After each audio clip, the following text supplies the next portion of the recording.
Bonjour et bienvenue sur le plateau de Scène Libre, une émission littéraire consacrée à l'actualité. Aujourd'hui, nous vous proposons une émission qui aborde le sujet des corps en quête d'identité à travers la poésie comme le théâtre. Nous aurons le plaisir d'accueillir Catherine Zambon qui nous parlera de son ouvrage « Mon frère, ma princesse », publié en 2012. Une pièce de théâtre qui questionne nos identités, notamment liées au désir des corps. Avec nous également Romain Frésato pour son recueil intitulé « Comme un David aux testicules tombés », publié en 2023.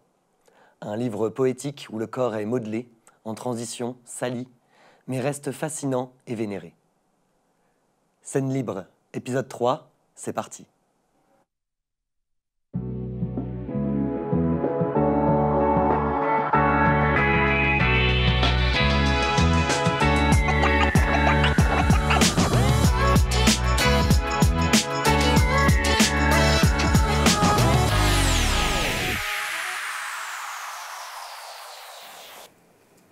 Bonjour Catherine Zambon. Bonjour. Merci d'être avec nous.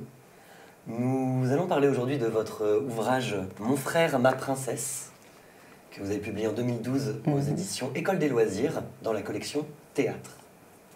Avec nous également Romain Frésato. Bonjour, bienvenue, merci d'être avec nous. Vous allez nous parler aujourd'hui de votre recueil de poèmes « Comme un David aux testicules tombés » publié en 2023 aux éditions La Crypte. Et bonjour à Romane Lambert, qui est professeure de lettres et éditrice, d'être avec nous aujourd'hui en tant que chroniqueuse.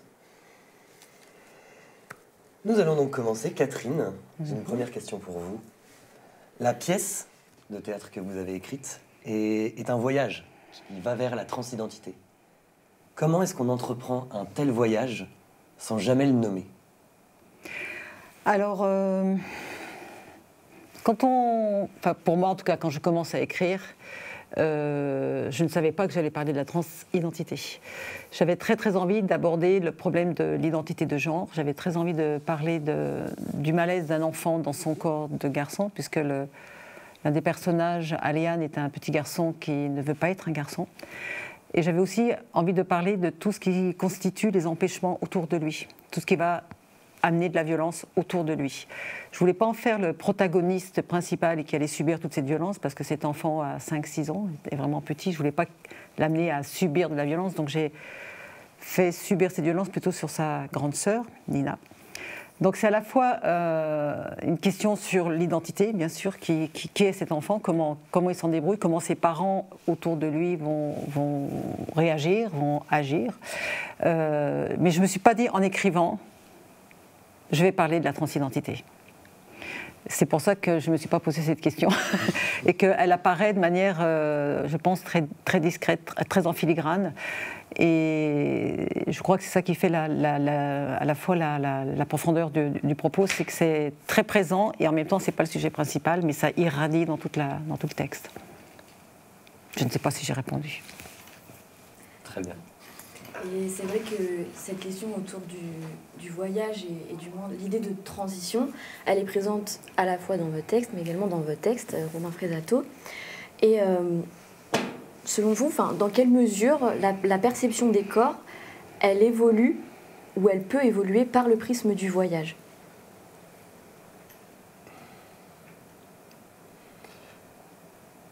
Du voyage géographique? Oui, du voyage géographique, d'un voyage spatial, d'un voyage aussi qui est incarné dans le corps.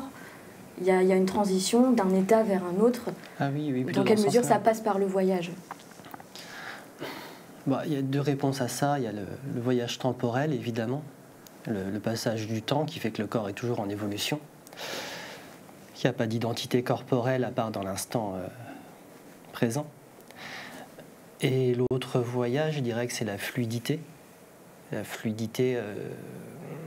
de genre, évidemment, qui fait qu'on s'incarne toujours au moment où on s'incarne. Et que pour moi, il n'y a pas d'identité particulière. Il n'y a que des gestes, des faits, des actions. Et que c'est ça qui fabrique ce qu'on pourrait appeler une illusion d'identité. Ou ce que Judith Butler, par exemple, appelle c'est la façon dont se sédimente l'identité par la répétition des gestes. Mais je crois que j'écris sur l'absence d'identité, justement, et sur la corporalité ou la corporéité Et que, évidemment, tout ça se passe dans une sorte de fluidité permanente qui fait que le poème, quand il parle d'un corps, il parle d'un corps et pas d'une identité. Eh bien, pour continuer sur cette question du corps, Romain Fresato, on peut observer dans vos poèmes beaucoup de détails sur le corps, les corps, des détails qui deviennent presque inconfortables sur des détails. Je pense notamment à un passage sur la bouche, un moment qui m'a beaucoup dérangé, où j'ai l'impression d'être dans cette bouche. On a une forme d'enrôlé du corps et des aspects physiques qui, dans cette écriture poétique. Quel est pour vous le rôle du corps et le rôle des corps?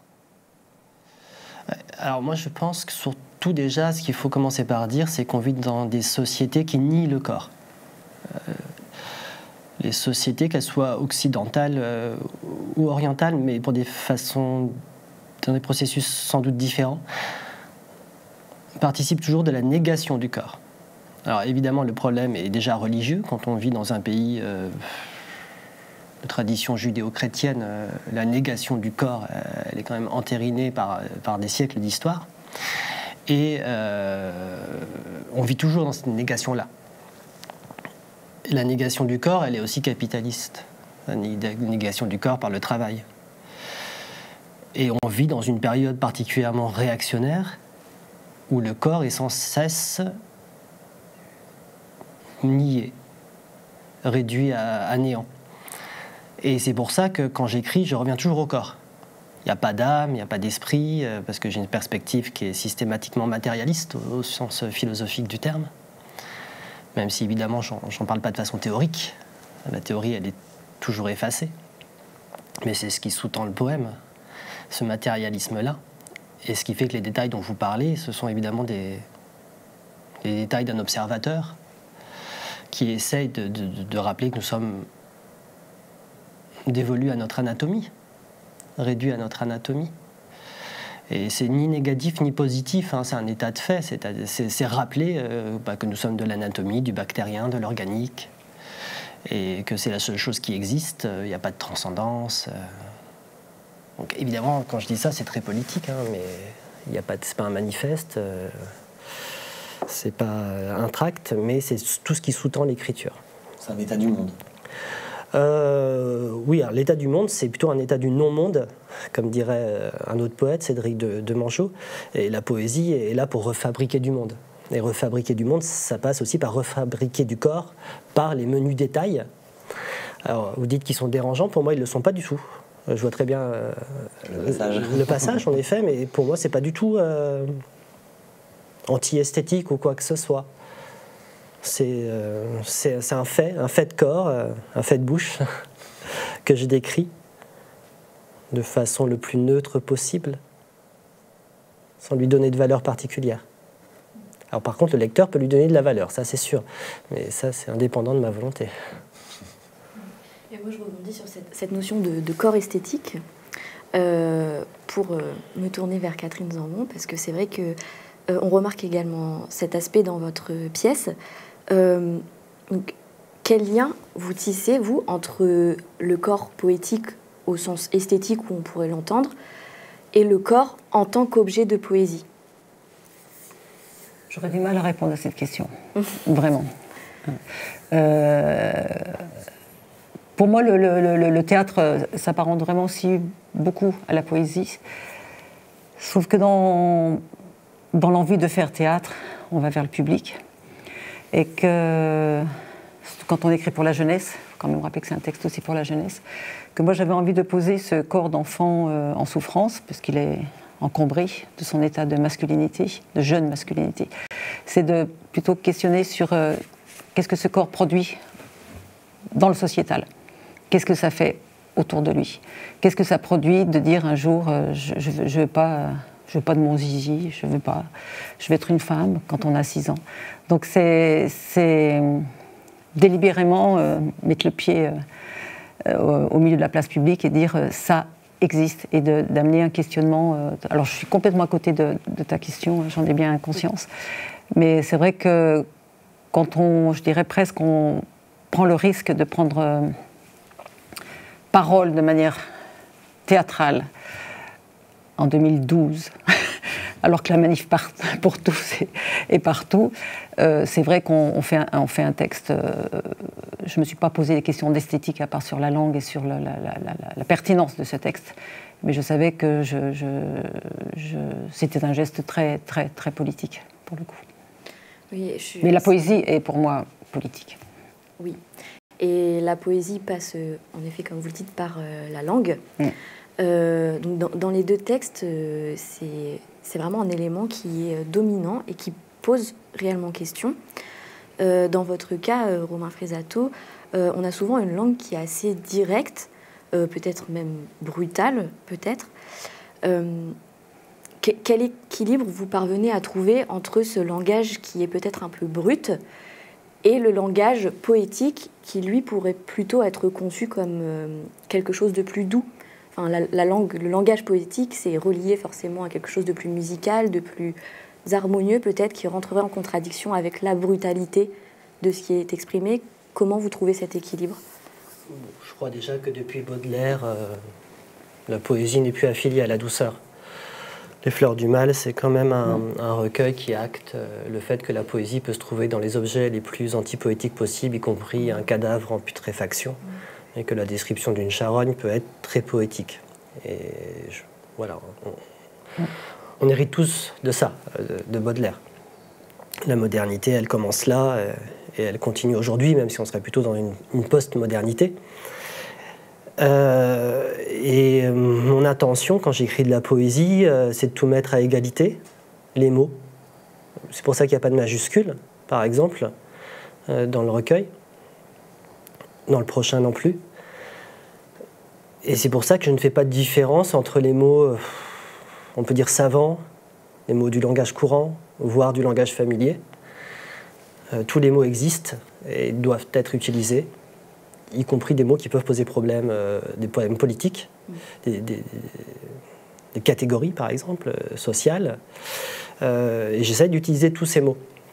Alors ça peut donner quelque chose de frontal, en effet, puisque je ne vais pas passer par des métaphores pour dire le sexe, par exemple.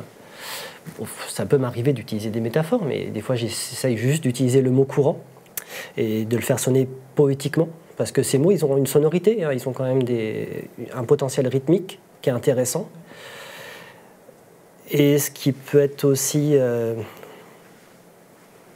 stupéfiant, efficace, c'est que des mots de catégories différentes, des mots, on va dire, anathémisés ou rejetés dans le langage familier, soient d'un seul coup collés à des mots beaucoup plus universitaires ou classiques. Et c'est le collage de ces deux mots qui produit un effet poétique. Voilà.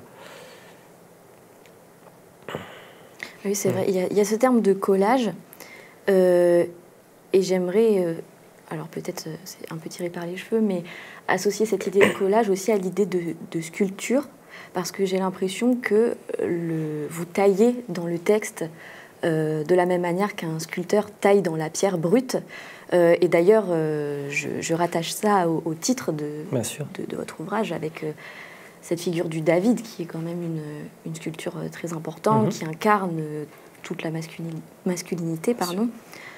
Dans quelle mesure, vous, votre geste en tant que poète, il attaque les mots, le langage, autant qu'un sculpteur attaquerait le marbre? Oui, je suis assez d'accord avec cette analyse-là, et c'est d'autant plus prégnant dans mes productions plus récentes ou dans le prochain livre, où là, la syntaxe va carrément être attaquée elle-même. Là, pour l'instant, dans ce recueil-là, dans ce premier recueil, ce sont encore des énoncés entendables, intelligibles. Mais il y a toujours cette volonté, c'est vrai, de tailler dans le réel. Bon, c'est d'autant plus vrai que quand j'écris ce recueil, j'écris sans doute, je sais pas, 200 poèmes. Et il y en a 40 qui restent, donc j'ai vraiment l'impression de tailler dans quelque chose, puisque j'enlève beaucoup.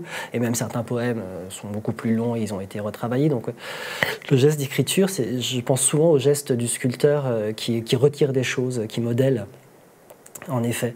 Et même au niveau de la forme, c'est-à-dire par exemple le fait de décaler la marge, de ne plus avoir une marge sur la gauche, mais une marge sur la droite, de travailler la ligne. Ça fait aussi quelque chose comme une sculpture. Enfin, la forme du poème est aussi pour moi visuelle. Après, le David, c'est évidemment, oui, la représentation de la masculinité, c'est un des sens possibles.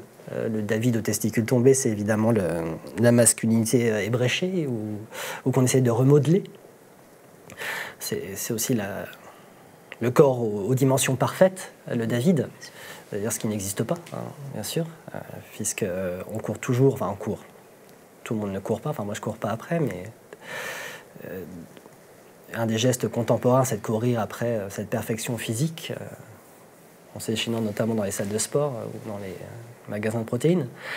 Mais le David aussi, c'est la poésie, je pense. C'est le poème qui est aussi ébréché. C'est aussi une métaphore, je pense. C'est pas seulement la masculinité. C'est pour ça que le titre m'apparaissait intéressant, parce qu'il était polysémique et qu'il renvoyait autant au corps, autant à la masculinité et autant au poème lui-même. Je me tourne vers vous, Catherine Zambon, sur le langage, car dans votre pièce, on est sur un registre qui est presque enfantin, qui est très simple et qui pourtant ne perd pas sa complexité. Alors comment est-ce qu'on restitue la profondeur d'un langage d'enfant sans trahir leur monde intérieur? Alors, bonne question. C'est un énorme travail pour moi. C'est un énorme travail. Pour écrire Mon frère, ma princesse, j'étais en résidence à Albi. Et j'étais dans une classe, je pense que je suis un peu perdue dans les classes, n'ayant pas d'enfants moi-même, CM2, CM1, CM2, avec laquelle j'ai dialogué pendant 1 mois, 2 mois. Voilà. Et je me suis beaucoup... j'ai proposé beaucoup de jeux d'écriture aux enfants.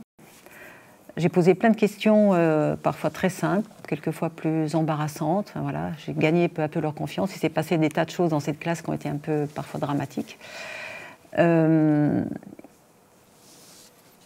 je pense que je me suis vraiment mis au plus près de leur langage, de leur présence. Je les ai beaucoup questionnés sur qu'est-ce que c'était qu'être un garçon, qu'est-ce que c'était qu'être une fille, qu'est-ce qui pouvait arriver de pire à un garçon, qu'est-ce qui pouvait arriver de pire à une fille. Est-ce qu'on avait envie d'être un garçon, est-ce qu'on avait envie d'être une fille? Et là, je suis tombée des nues, bien sûr, évidemment. On se dit qu'en 50 ans, rien n'a changé. Si peu, si peu. Donc ça m'a vraiment énormément nourrie.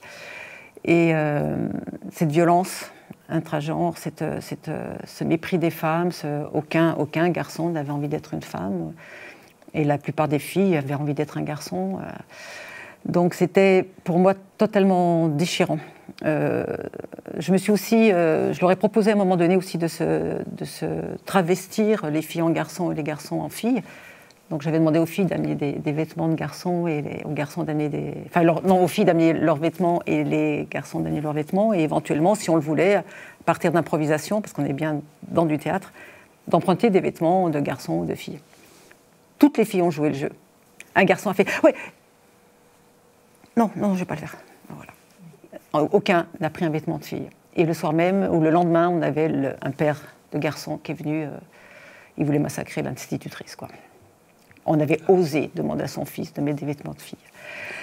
Donc c'est ça qui m'a nourri le plus, c'est-à-dire cette impossibilité de la parole, cette impossibilité de dire, c'est en creux que ça m'a nourri, cette violence absolue que ressentent les filles et les êtres différents, les petits garçons différents, les petites filles différentes.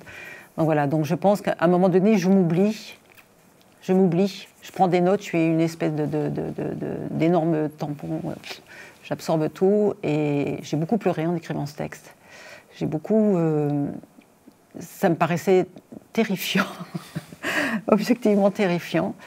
Donc je pense que cette colère nourrie de ce mutisme, nourrie de ces empêchements, et d'être tellement immergée dans cette classe m'a beaucoup... En tout cas, ça ne m'a pas inspiré, mais ça a guidé ma langue.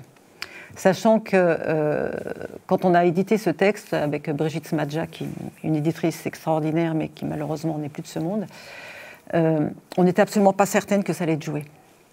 parce que la thématique était extrêmement provocante. On savait qu'on allait avoir tous les parents sur le dos, les instituteurs allaient être réticents, les écoles n'allaient pas vouloir, etc.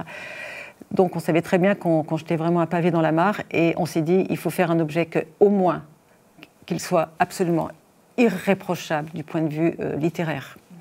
C'est-à-dire qu'il puisse circuler comme un document indispensable, que les instituteurs puissent dire je ne sais pas s'il est labellisé ou pas, éducation nationale, peu importe, mais qu'en tout cas, il est... Voilà. Donc la langue a été très soignée, tout a été très, très, très... Et mon frère, ma princesse, qui est le titre, je l'ai beaucoup cherché. Donc travailler pour les enfants, c'est un surcroît de travail. Et bien justement, sur ce processus d'écriture, avec tout ce que vous venez de nous raconter, d'expérience, de nourriture pour une autrice, en même temps, dans cette pièce, on retrouve beaucoup de codes du merveilleux, de l'écriture merveilleuse, sur un sujet extrêmement brûlant, d'actualité extrêmement complexe. Comment est-ce qu'on travaille cette dichotomie, c'est-à-dire à la fois sur ces codes qu'on connaît tous, du merveilleux, de l'enfance, toute cette nourriture, et ce sujet brûlant pour qu'il soit, comme vous l'avez dit, irréprochable? Parce que le merveilleux nourrit l'enfance. Le merveilleux, déjà quand on écrit, on est dans le merveilleux, parce que pourquoi on écrit, ça reste pour moi une chose absolument merveilleuse. Pourquoi j'ai commencé à écrire à 7 ans, je ne le sais pas. Donc, j'ai des hypothèses, mais bon. Et elles relèvent du merveilleux. Mes hypothèses ma naissance d'autrice relève du merveilleux pour moi. Donc effectivement, ce petit enfant, c'est surtout sur lui que repose le merveilleux, Aliane, qui est persuadé d'avoir des pouvoirs magiques. Il faut bien qu'il en ait des pouvoirs magiques, parce que ce monde est absolument d'une brutalité sans nom. Donc la seule façon de s'échapper d'une réalité insupportable, c'est de développer l'imaginaire, c'est d'aller vers le merveilleux, c'est d'inventer ses hypothèses, c'est d'inventer son corps, c'est d'inventer des pouvoirs. Il a raison, on est plein de pouvoirs quand on est enfant. On ne le sait pas encore, mais on est plein de pouvoirs. Donc, pour moi, le merveilleux fait partie totalement, tous les jours encore de ma vie. Sans merveilleux... Ça ne vaut pas la peine. Il n'y a pas d'écriture, il n'y a pas de rêverie, il n'y a pas de poésie. Le merveilleux, pour moi, encore une fois, ce n'est pas forcément joli. Hein. Le merveilleux, c'est ce qu'on peut se créer... de plus absurde, de plus abscons, de plus ténébreux pour s'échapper. Le merveilleux, c'est pas toujours être dans la gentillesse non plus. Donc voilà. Oui, et dans le merveilleux, il y a selon moi aussi deux choses un petit peu en tension. Il y a le merveilleux qui cache quelque chose d'un peu universel et le merveilleux qui fait écho à des choses beaucoup plus intimes. Et c'est une tension, alors peut-être pas dans le merveilleux au sens où on l'entend dans votre texte, Romain Fresato, mais pour le moins, il y a cette tension entre universel, intime, qui se joue. Et donc, moi, ce que je me demande, c'est d'où est né ce besoin d'aller explorer cette tension, et plus particulièrement cette tension qui s'incarne dans les relations humaines.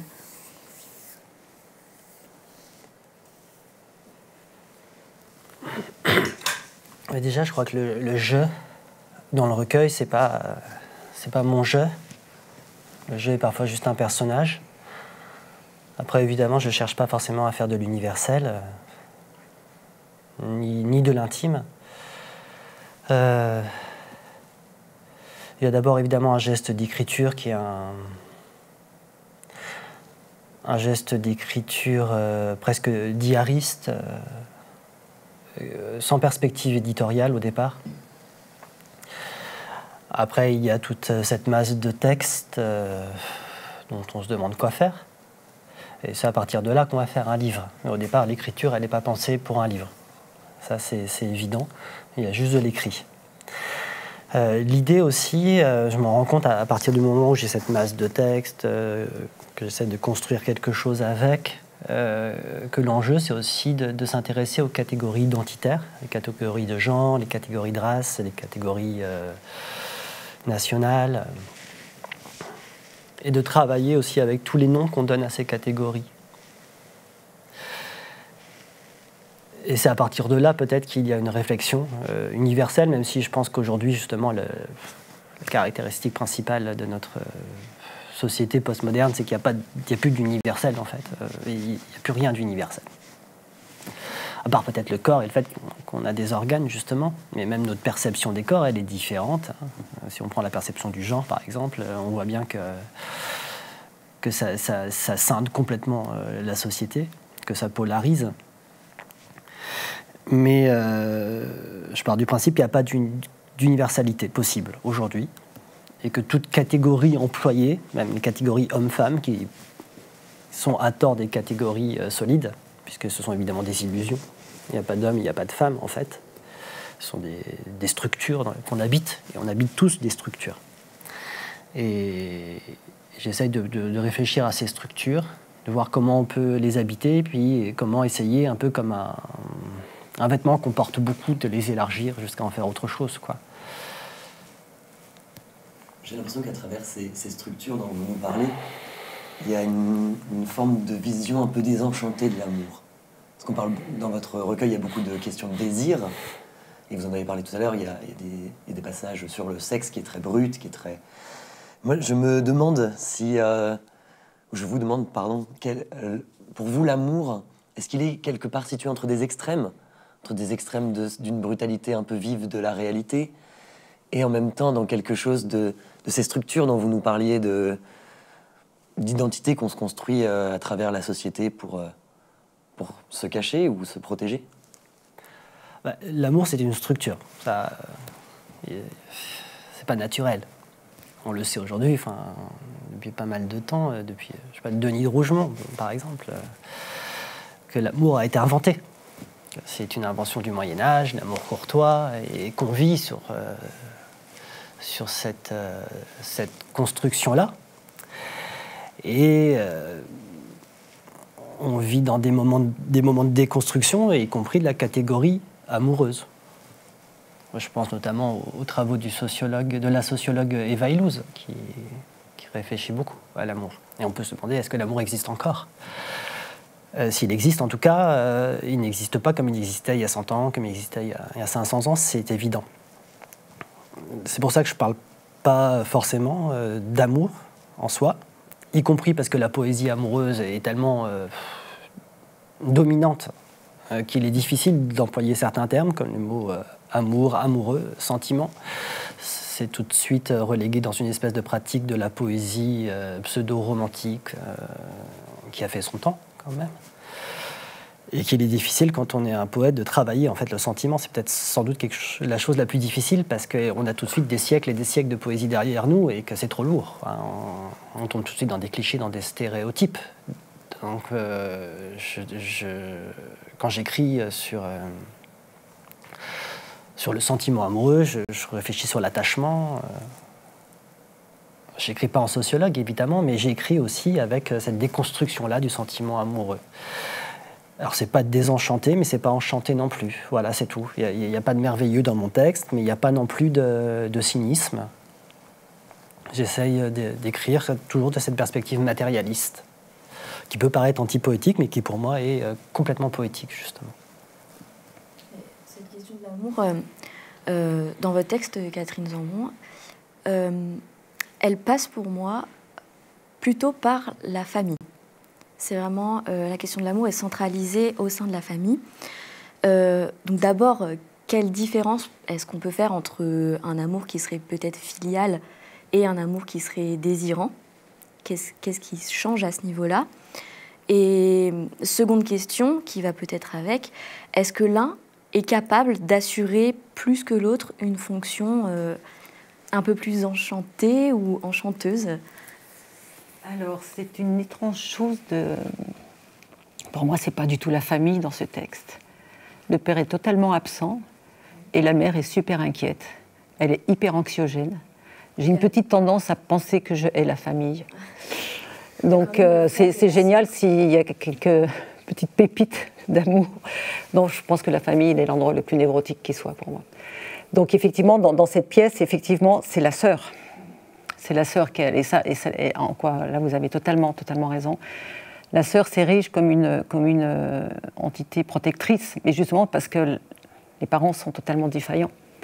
Même si le père est là, est plus bonhomme, et il ne voit absolument pas ni la souffrance du petit, de l'enfant, ni la souffrance de leur fille qui se pratiquement se scarifient, puisqu'elle se rase la tête, ils sont inentendus. Donc pour moi, la famille, c'est certainement un lieu d'amour conventionnel, mais c'est essentiellement un lieu de névrose pour moi. Donc, je ne sais pas comment répondre à votre question. Pour moi, l'amour, il vient des autres. Il y en a beaucoup dans les amis de Nina. Énormément dans la figure de Dilo, ce petit garçon qui va tout faire pour l'aider. Il y en a énormément entre celui qui est le plus violent, Ben, et Dilo. S'il y a de l'amour, s'il y a un amour possiblement amoureux, même si ce n'est pas écrit comme ça dans le texte, c'est possiblement entre Ben et Dilo. Ces deux garçons que tout oppose, l'un qui est beaucoup plus dans la dite poésie, quelque chose de plus honnête, de plus engagé, et l'autre qui est dans la violence et la brutalité. Il n'est pas interdit de penser que peut-être Ben est amoureux de Dilo, ce qui n'est pas le sujet de la pièce, mais qui est réellement, possiblement présent. Quand on me demande est-ce que Dilo est amoureux de Nina, qui sont un peu... ce qui pourrait paraître l'évidence, quand je vais dans les classes, je dis non, pas du tout. Peut-être que c'est Ben et Dilo, que c'est deux personnages tellement antagonistes. Là, les enfants me disent « Ah bon ?» Parce qu'on va encore dans des classes où, effectivement, la relation amoureuse homosexuelle est quand même très discutée, très problématique. Donc, je me suis perdue dans ma réponse, parce que comme j'ai dévié de la question... mais en revanche, je dirais, par rapport à Romain, que je pense que l'amour irradie tous mes textes. Qu'il y a des amours, des formes d'amour tellement inouïes, tellement dingues, tellement somptueuses, tellement mortifères, que moi, sans amour, je ne tiendrais pas debout. Sans amour, je n'aurais pas d'écriture. Je pense que c'est la perte d'amour qui m'a fait écrire, la peur mais alors pas forcément du point de vue romantique, peut-être, mais si je n'étais pas agie par un puissant désir d'amour, je ne serais pas là. Mais après, on pourrait en débattre pendant des heures, et c'est peut-être pas le sujet de... Et que quand j'écris, que ce soit pour les adultes ou pour les enfants, mais pas plus pour les enfants, parce que les enfants, ils sont tellement reliés à ça que de toute façon, on n'a pas besoin d'aller très loin pour leur parler d'amour, ils reçoivent ça en pleine figure, en plein cœur ouvert, mais oui, pour moi, ça doit irradier... Enfin, je pense que ça irradie mon écriture. Sans être gnangnan, évidemment, sans être... mais sans ça, je ne tiendrai pas debout. Moi, sans amour, je quitte ce monde immédiatement.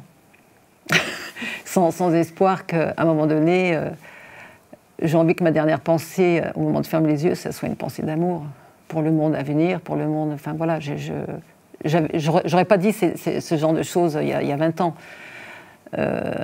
Mais évidemment, je suis bien obligée de voir que dans tous mes textes, ça transperce tout. Et ça, s'engager dans le politique, c'est faire un acte d'amour. Sinon, on reste chez soi, devant sa télé, et puis voilà.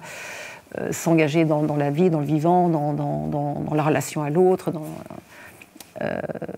Je pense que c'est impudique, mais c'est presque insolent de dire ça aujourd'hui. Oui, moi je revendique d'avoir un éperdu besoin d'amour et un éperdu besoin d'en donner. Ça m'a construite et ça m'a fait écrire. Et c'est vrai que, alors, on ne peut pas vraiment parler d'amour, enfin du moins je ne vais pas le faire puisque pour Romain Fresato c'est un terme un petit peu ambigu. Alors parlons plutôt de relations. Et pour vous, les relations humaines, elles sont moins marquées par quelque chose qui irradie que par quelque chose qui serait plutôt de l'ordre de la fragmentation. Qu'est-ce que vous pouvez nous dire de cela ? Oui, je pense que je questionne beaucoup le lien, en fait. Le lien à l'autre, que ce soit le lien amoureux, le lien maternel aussi. Ce qui nous lie à l'espèce aussi, tout simplement. J'écris toujours dans la société et mes poèmes revendiquent ça, le fait que je sois un animal social. Mais je mesure aussi le fait qu'il y a un détachement parfois, qu'on ne se sent pas lié justement à cette espèce, et je navigue toujours entre ce besoin de lien et le fait qu'on n'arrive pas à le trouver, ou que je n'arrive pas à le trouver, que je ne me sente pas lié, qu'il y a une forme de désocialisation aussi parfois. Ce qui est normal, puisqu'on vit dans une société qui est malade, donc il est difficile de se sentir entièrement social ou socialisé dans une société qui est malade, puisque fatalement, on se sent soi-même atteint si on se socialise trop. Donc il y a toujours cette dialectique dans mes poèmes, entre le lié et le délié. Avec la perte aussi, le deuil, parce que c'est quand même un livre marqué par plusieurs deuils. Merci beaucoup. Il va être l'heure de la rubrique Coup de cœur.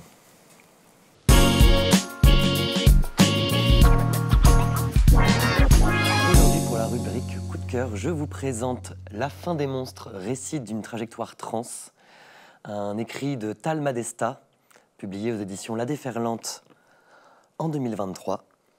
C'est à travers son histoire que Tal Madesta nous raconte les difficultés et les épreuves d'une personne trans, de la souffrance de sa disparition à la puissance de sa renaissance. L'auteur nous livre ici un regard sur un monde ignorant sur ce qu'est la transidentité et une infinie tendresse envers cette communauté à laquelle il appartient. En 10 chapitres, dont les noms sont des verbes comme s'oublier, s'inventer, douter ou encore aimer, Tal Madesta nous présente qu'être trans n'est pas un ressenti, mais une expérience du monde. Pour moi, cet ouvrage fait complètement lien avec l'essai récent de Paul P. Preciado, Dysphoria Mundi, publié en 2024 aux éditions Point, où Paul Preciado défend l'idée que notre société est complètement dysphorique, que notre siècle a cette maladie,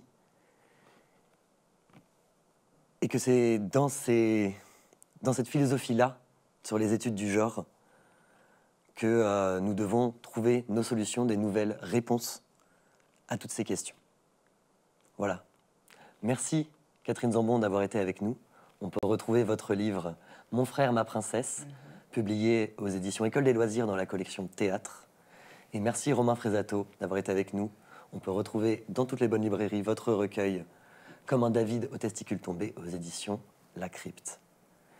Merci de nous avoir suivis et à très bientôt pour une prochaine émission de Scène Libre. Merci beaucoup. Et merci à Romane Lambert de nous avoir accompagnés sur cette émission. Je tiens à remercier également toutes les équipes de l'université. Merci à tous.